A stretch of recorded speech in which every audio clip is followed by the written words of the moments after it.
There is an aircraft, right now, sitting on a runway somewhere in America. Its engines are always warm. Its crew is always ready. Its mission is always active. It has never landed for more than 72 hours. In the same location. It does not appear on commercial flight tracking. Its communications are classified. Its exact capabilities are unknown to anyone outside a handful of people. In the United States government, its official name is the E-4B Nightwatch. But the people who know about it call it something else. The Doomsday plane. Because its mission, the reason it exists, is to keep the President of the United States alive and in command during a nuclear war. Not after a nuclear war. During one. While cities are burning. While missiles are in the air. While the civilization you have known your entire life. Tending. This aircraft is in the sky. The President is on board. And you are flying it. This is not a movie. This is not a classified document. You will never read. This is a real aircraft. A real mission. A real crew.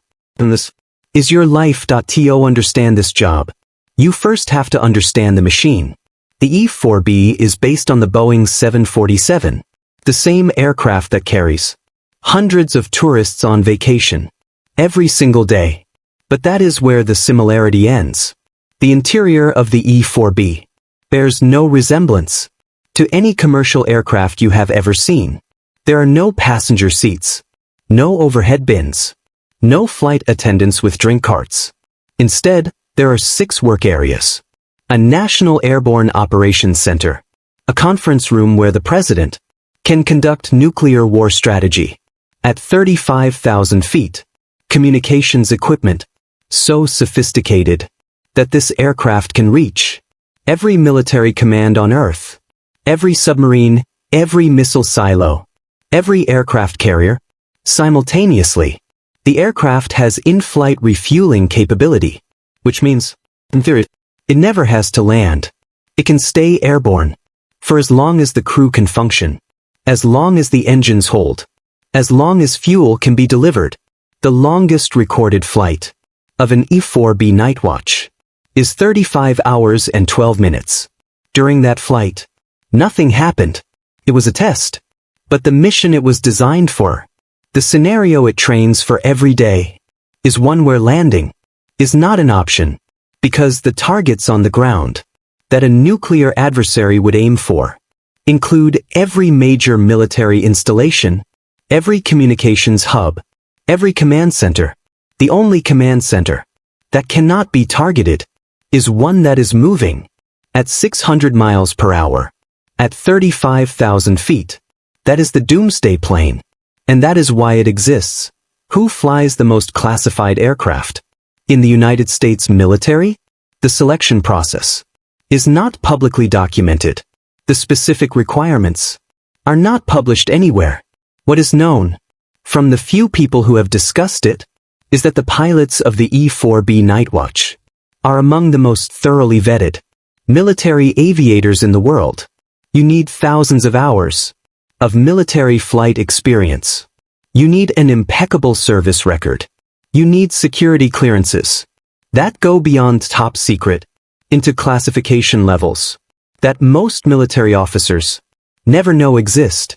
And you need something that no checklist can fully capture: the psychological ability to fly an aircraft while civilization ends outside your window.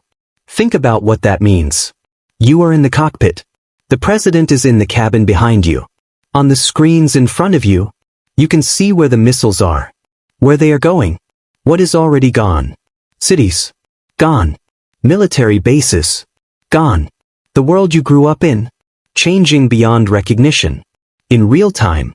And your job, your only job, is to keep this aircraft in the air, to fly steady, to maintain communications, to ensure that the command and control of the United States nuclear arsenal remains intact. You do not make decisions about what happens below. You do not have opinions about the missiles. You fly. That is all. That is everything. The pilots selected for this mission are not the most aggressive aviators. They are the steadiest, the most disciplined, the most capable of performing complex technical tasks. Under conditions of absolute psychological extremity, the E-4B has 4 aircraft in the fleet. At least one is airborne, or on alert at all times. This is called continuous airborne alert, and it has been maintained without interruption. For decades, the crew rotates, the aircraft rotates, but the mission never stops. On a normal alert, which is most of the time, the E-4B flies training missions, communication exercises, scenario simulations, crew qualification flights.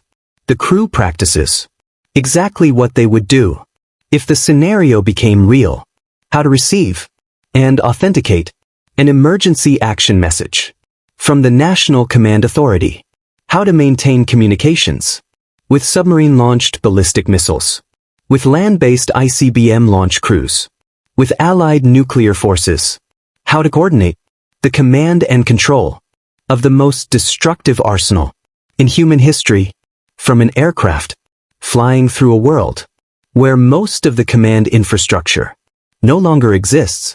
These are not abstract exercises. Every procedure is tested. Every system is verified. Every crew member knows exactly what to do, in what order, under what circumstances, because the scenario they are training for gives no time for confusion, no time for hesitation, no time for figuring it out. When the call comes, if it ever comes, everything must already be automatic. Point one of the most classified aspects of the E-4B Nightwatch mission is what happens when the president is on board. Under the continuity of government protocols, the classified plans for keeping the United States government functional. During a catastrophic attack, the president would be evacuated to the E-4B Nightwatch. In the event of a confirmed nuclear threat, the timeline for this evacuation is measured in minutes, not hours, minutes, because the flight time of an intercontinental ballistic missile from launch to target is approximately 30 minutes, which means from the moment a launch is detected, there are approximately 10 to 15 minutes to make decisions, authenticate orders, and get the president airborne. On board the 4B, the president has everything needed to continue governing and commanding secure communications with every element of the military. Intelligence feeds, showing the real-time situation. Advisors, nuclear command authority. The aircraft becomes a flying White House, a flying Pentagon. A flying command bunker that no missile can hit, because it is never in the same place twice. As the pilot, you are flying the most important passenger in the world, under the most extreme circumstances in human history, with no margin for error, no backup runway, no safe place to land. You fly, and you keep flying, until there is somewhere safe to go, or until the mission ends, in ways you prefer not to think about. Nobody talks about what it actually does to a person to train for the end of the world. Every day, for years, the crew of the E-4B Nightwatch goes to work knowing that their job, their actual job, is to function during nuclear war. Not to prevent it, not to stop it, to function during it, to keep the command structure intact, while the world outside ceases to exist as they know it. This requires a particular kind of psychological relationship with the concept of catastrophe. Most people protect themselves from thinking too deeply about nuclear war. It is too large, too final, too incomprehensible. The crew of the Doomsday plane cannot afford that protection.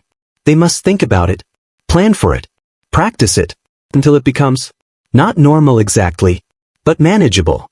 Former crew members who have spoken publicly describe a process of psychological adaptation. In the beginning, the scenarios feel surreal, almost impossible to take seriously.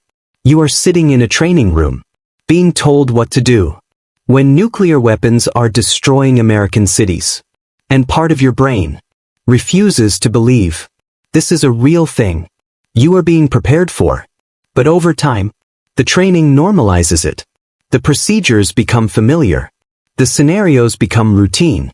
And that normalization, that ability to treat the apocalypse as a professional scenario, with known procedures and defined responses, is exactly what the mission requires. Because the alternative, a crew that freezes, that becomes overwhelmed, that cannot function, when the scenario becomes real, is a crew that cannot complete the mission. And if this crew cannot complete the mission, the nuclear command structure fails.